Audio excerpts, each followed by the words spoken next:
So students, एक बार फिर से हम आपके सामने हाजिर हैं मॉक टेस्ट 2 लेके, जनरल इंटेलिजेंसी और रीजनिंग का लेके। देखो, मॉक टेस्ट 1 की अगर हम बात करें तो वो मॉक टेस्ट जो हुआ था आपका जनरल अवेयरनेस का हुआ था, 20 मार्क्स का। तो अभी जो हमारा नेक्स्ट मॉक टेस्ट है वो है आपका जनरल इंटेलिजेंसी और रीजनिंग का।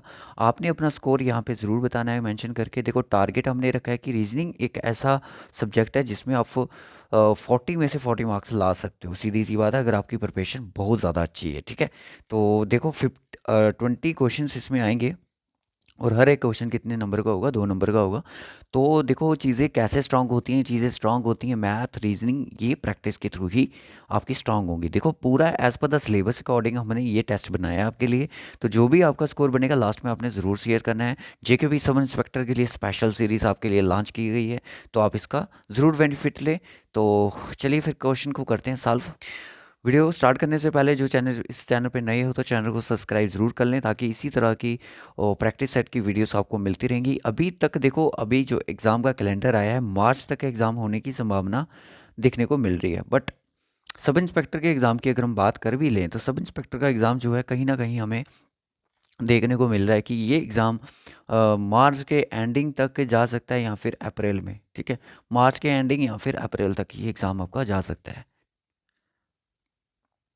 तो आ जाइएगा फर्स्ट क्वेश्चन पे। बेस्ट ऑफ लक आप सभी को इस टेस्ट के लिए। तो चलिएगा, बताते रहिए इसका आंसर क्या होगा।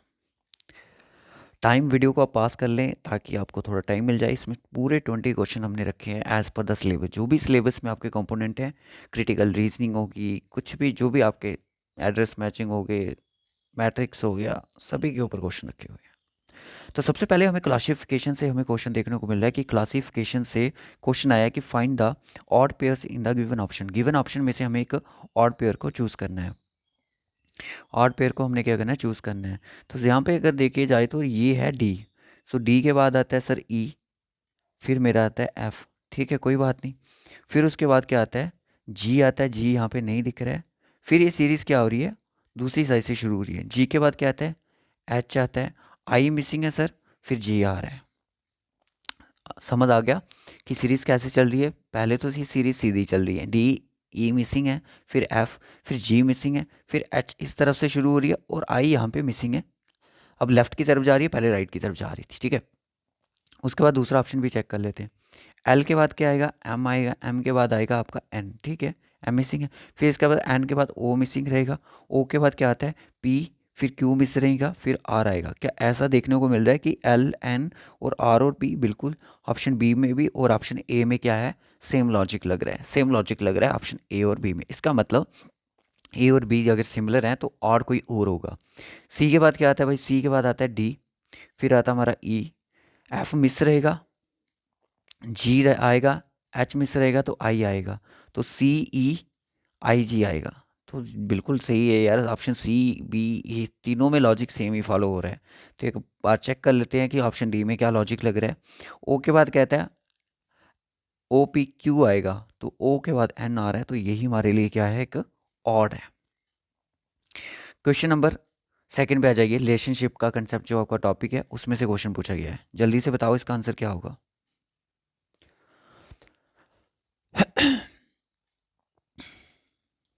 देखो, एडर ये तो आपको पता है, कोडेड रिलेशन जो होता है ये किस तरह से करना होता है। यहाँ से सीरीज स्टार्ट हो रही है कि जी जो है वो सिस्टर है बी की। कहने का मतलब परसेंटेज आपको डेडिकेट कर रहा है सिस्टर के लिए, तो इसका मतलब जी जो है वो किसकी सिस्टर है? बी की सिस्टर है, ठीक है। इसको माइनस में रख लेते हैं क्योंकि ये फीमेल है, ठीक है। एट द रेट का मतलब जो बी है वो हस्बैंड है किसका? के का। बी जो है हस्बैंड है किसका? के का। अगर ये मेल है तो ये फीमेल होगी, ये मैरिड कपल होगी। इनको ऐसे क्रॉस लगा देते हैं सेंटर में। उसके बाद के एंड का मतलब यहाँ पे क्या है? एंड का मतलब है मदर। के जो है मदर है किसकी? पी की। के है जो मदर है पी की एंड जी जी की। K is the mother of P and G. P और जी की वो क्या है? मदर है। वेट वेट वेट वेट, ठीक है, सिर्फ वो के की मदर है। थोड़ा एंड लगा के इन्होंने काम खराब कर दिया पूरा, ठीक है। के जो है वो सिर्फ मदर है किसकी? पी की मदर है, के जो है किसकी मदर है, सिर्फ पी की मदर है। चलिए और जो जी है, जी जो है, G G G is the daughter of S. G जो है डॉटर है किसकी, एस की है, तो इसका मतलब बी भी उसी के सन हो गया। तो एस जो है वो क्या है, एस जो है सिस्टर है एम की, एस जो है सिस्टर है एम की, ठीक है। तो how is S related to P, S जो है पी के साथ क्या रिलेशन बनाएगा, एस जो है पी के साथ क्या रिलेशन बनाएगा। देखो पी का रिलेशन बी के साथ क्या है, पी का रिलेशन बी के साथ है, पी जो है देखो डॉटर भी हो सकती है, सन भी हो सकता है, कुछ भी हो सकता है पी उसका, ठीक है। तो पी का अगर मैं बात करूँ तो बी जो है इनके फादर लगते हैं पी के, ठीक है। तो पी के आगे क्या है, एस उसकी क्या है, मदर है, किसकी, बी की भी मदर है और जी की मदर है, क्योंकि बी और जी आपस में भाई बहन है। तो इसका मतलब पी का जो एस के साथ रिलेशन होगा वो क्या होगा, फादर की मदर का, ठीक है। How is S related to P, S क्या रिलेट करेगा पी के साथ, कि उसकी फादर की मदर है कौन, एस, ठीक है। अगर ऐसा देखा जाओगे तो आप बोलोगे ग्रैंड मदर है, बट वो भी है, बट यहाँ पे मोस्ट अप्रोप्रिएट ऑप्शन आपके सामने ए है कि फादर की वो क्या है, मदर है। उसके बाद नेक्स्ट क्वेश्चन है आपका, इसलिए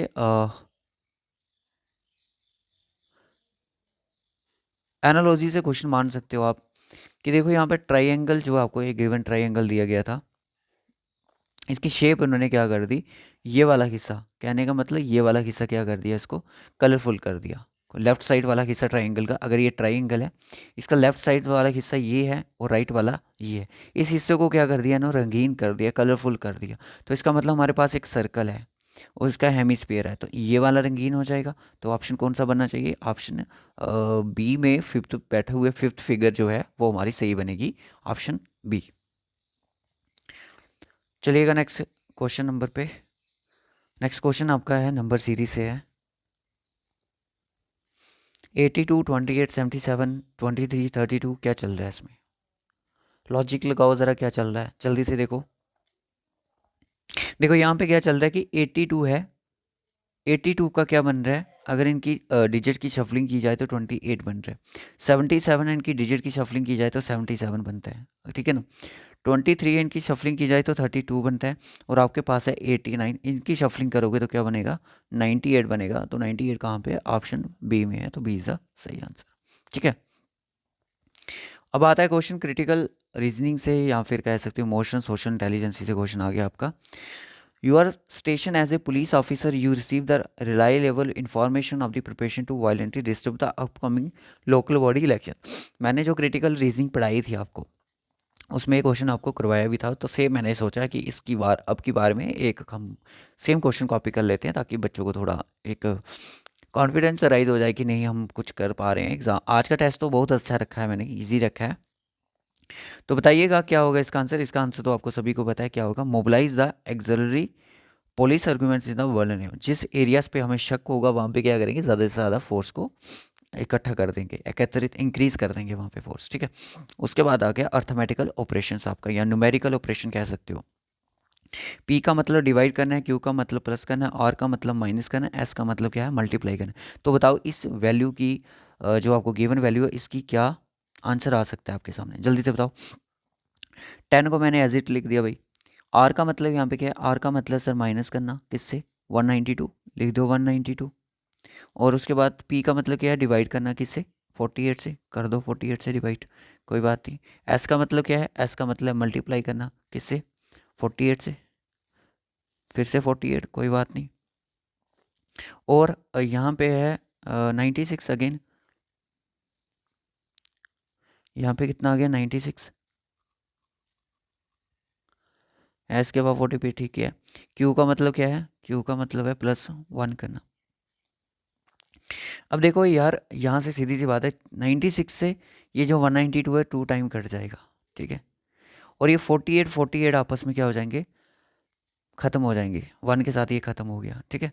अब आपके पास क्या बचा, आपके पास 2 1 से 2 बच गया, तो 10 माइनस आपका कितना 2, और प्लस आपका 1, 10 और 1 आपस में क्या हो जाएंगे, प्लस हो जाएंगे। 11 में से 2 जाएगा तो कितना जाएगा, 9 आएगा।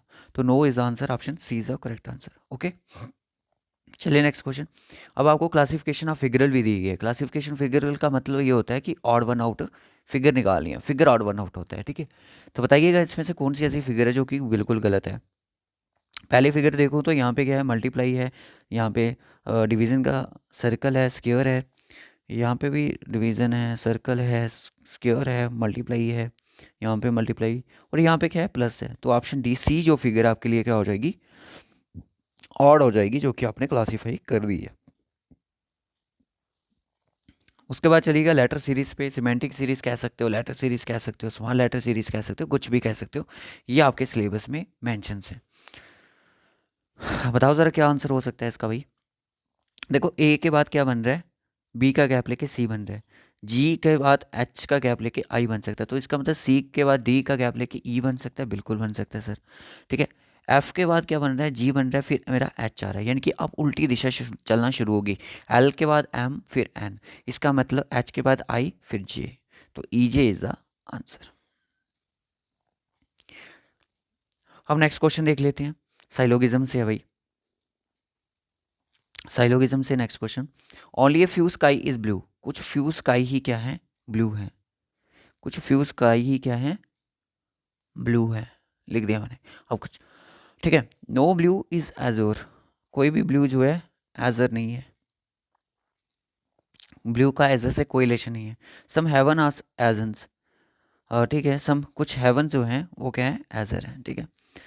सो अब आपको कंक्लूजन पूछना है, all heaven can never be blue, सारे के सारे हेवन जो है वो ब्लू नहीं बन सकते, क्या ये पॉसिबिलिटी है, बिल्कुल है, क्योंकि अजर का उसके साथ कोई रिलेशन नहीं है, तो पहला बिल्कुल सही हो जाएगा। All skies are azure is possibility, सारे के सारे स्काई जो हैं वो एजर के अंदर चले जाएं, क्या वो पॉसिबिलिटी है।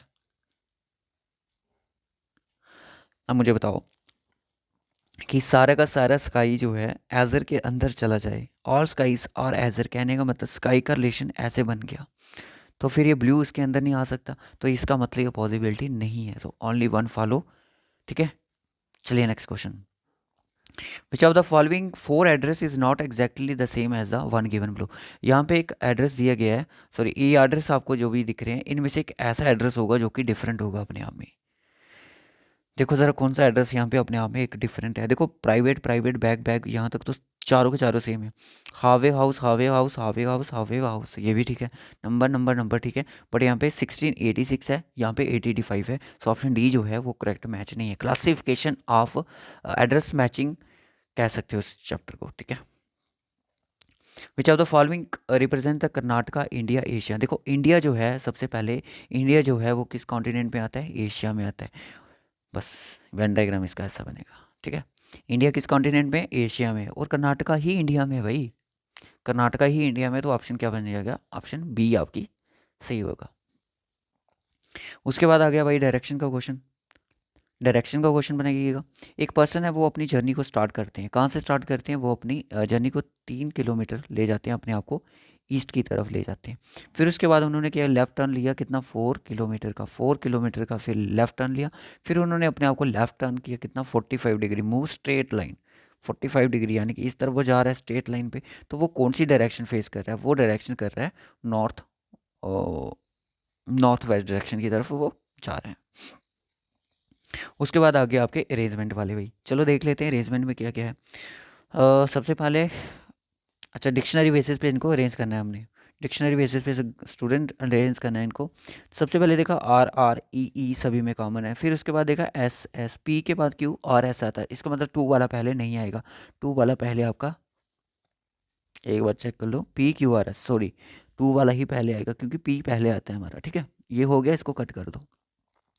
उसके बाद देखो यार टू पहले आ गया, तो फिफ्थ ऑप्शन, डी ऑप्शन और ए ऑप्शन को आप क्या कर दो, कट कर दो, क्योंकि इसके साथ आपका कोई कंपटीशन नहीं है, आपका कंपटीशन है सिर्फ बी और सी ऑप्शन। दूसरा लेटर जो ऑप्शन में बता रहा है कि फिफ्थ है, फिफ्थ है, फोर्थ है, थर्ड, फोर्थ है, थर्ड वन, देखो फिफ्थ है, फोर्थ है, इससे भी आपको कोई कंपीट नहीं करना है। अब आपको कंपटीशन करना है थर्ड और वन वाले के साथ, थर्ड वाला उठाओ और वन वाला उठाओ। देखो यार इसमें कौन सा पहले आ रहा है, जी पहले आता है कि डी पहले आता है, आपने बोला कि डी पहले आता है, तो थ्री, टू थ्री कहाँ पे है, sorry two three option B में है, कहने का मतलब 2 5 4 जो था बी में भी कॉमन है, सी में भी कॉमन है, उसके बाद का जो डिफरेंट है 3 और 1 का, 3 और 1 में कंपटीशन किया तो 3 पहले आया, 2 5 4 3 वाला सही आंसर हो जाएगा ऑप्शन बी। अब यहाँ पे फिगर पंच होल वाला एक आपको टॉपिक भी गिवन है कि हम फिगर को पंच होल करेंगे तो कैसी दिखेगी फिगर। देखो ये फिगर आपने इस तरफ टेढ़ी करी, ट्रायंगल शेप में बन गई इस तरह से, ठीक है।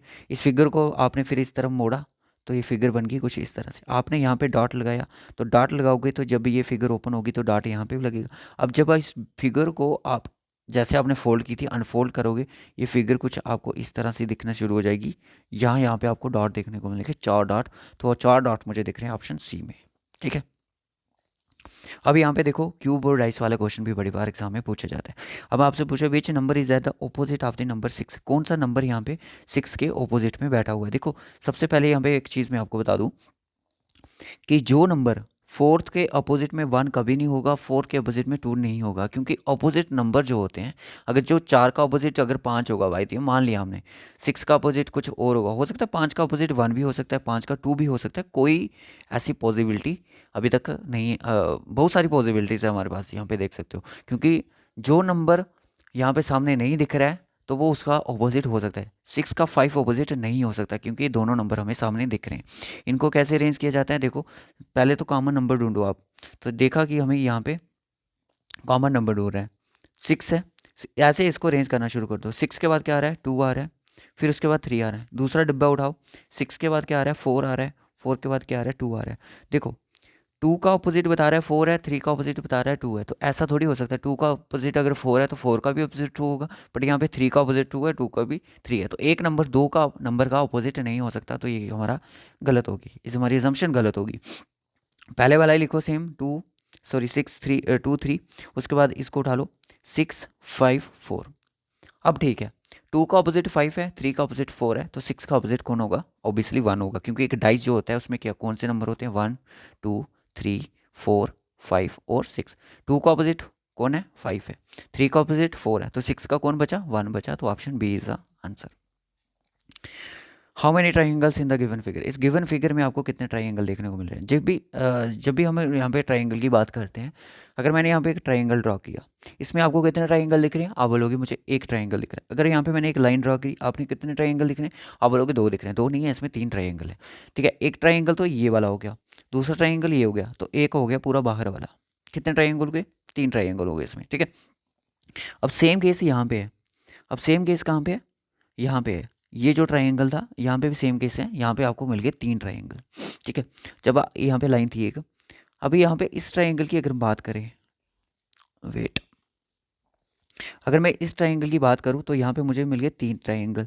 अगर यहाँ तक आ जाऊँ इसमें पूरे में, तो यहाँ पे मुझे 3 ट्राइंगल मिल गए।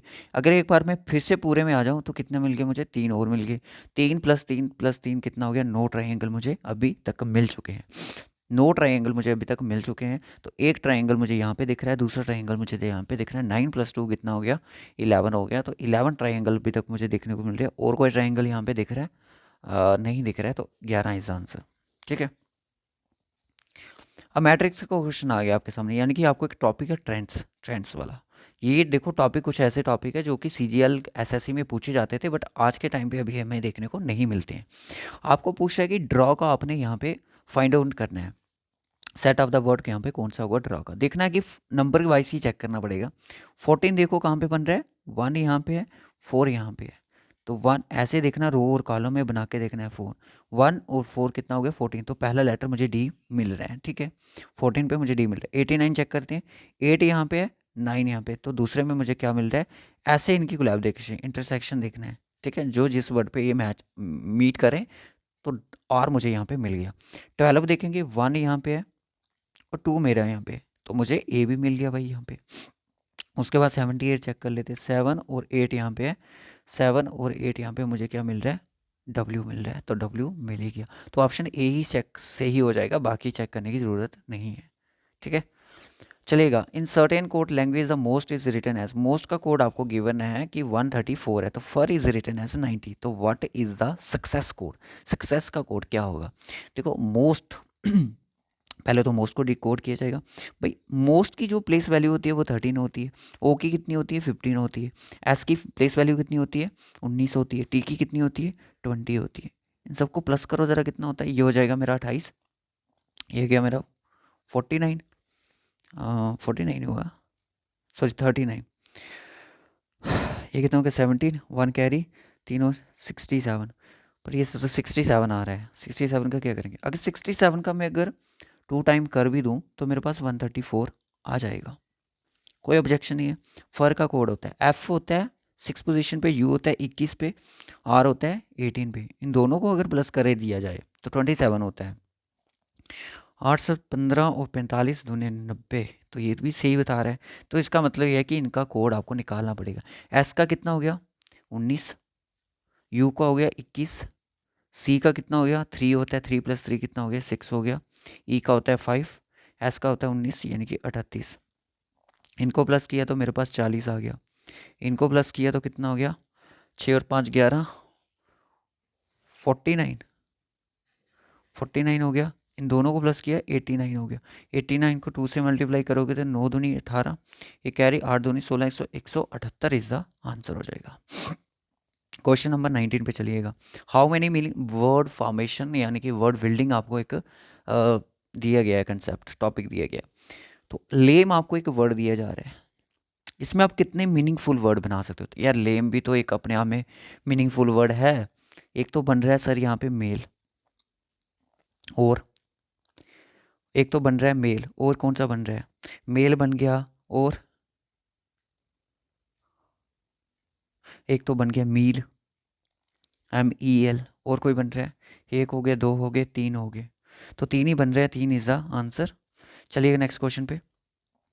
डायरेक्शन दिया गया कि all the vowels are dropped from which elements which be 11th from the right hand. अगर सारे के सारे वॉवल को हम छोड़ दें यानी कि उनको काउंट नहीं करें, तो बताओ कि राइट से 11th टर्म पे कौन होगा, राइट से।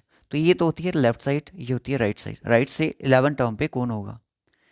देखो वॉवल को नहीं लेना है, वॉवल यहाँ पे IS को मिस कर दो, 1 2 3 4 5 6 7 8 9 10 11, तो 1 मेरा जो है 11 टर्म पे आ रहा है, ठीक है, 1 टर्म पे मेरा आ रहा है। तो ये थे 20 क्वेश्चन आपके। 20 क्वेश्चन कहने का मतलब 40 मार्क्स की सेक्शन थी, कंप्लीट की। आई होप सभी स्टूडेंट के यहाँ पे 20 में से 20 क्वेश्चन ठीक हुए हों, जिनके 40 में से 40 मार्क्स आए हों। आप सभी स्टूडेंट अपना कमेंट में ज़रूर स्कोर बताइएगा कि आपका स्कोर इसमें कितना बना है, और ये वीडियो आपको कैसा लगा, और आपको किस टॉपिक पे और सेक्शन टेक्स्ट चाहिए, तो आप कमेंट बॉक्स में ज़रूर बताइए इस चीज़ को। रीजनिंग के जो नए टॉपिक हैं जैसे क्रिटिकल थिंकिंग हो गया, इमोशनल इंटेलिजेंस रीजनिंग हो गया, इस पर मैंने एक वीडियो अपना अपलोड कर दिया है, तो आप उसको ज़रूर चेक करिएगा। डिस्क्रिप्शन बॉक्स में आपको रीजनिंग की प्लेलिस्ट का लिंक मिल जाएगा, जिसमें आपको मॉक टेस्ट की सीरीज़ भी ये जो हम डाल रहे हैं ये भी मिल जाएगी।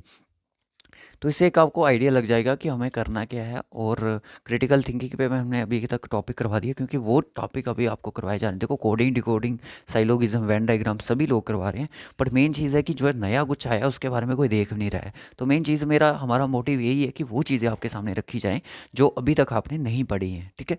तो बाय टेक केयर, इस चैनल को ज़रूर सब्सक्राइब कर लें। अगर आपने अभी तक नहीं करा है तो हमारा टेलीग्राम भी ज़रूर ज्वाइन कर लें, लिंक डिस्क्रिप्शन बॉक्स में, उसमें आपको PDF मिलता रहेगा हमारा।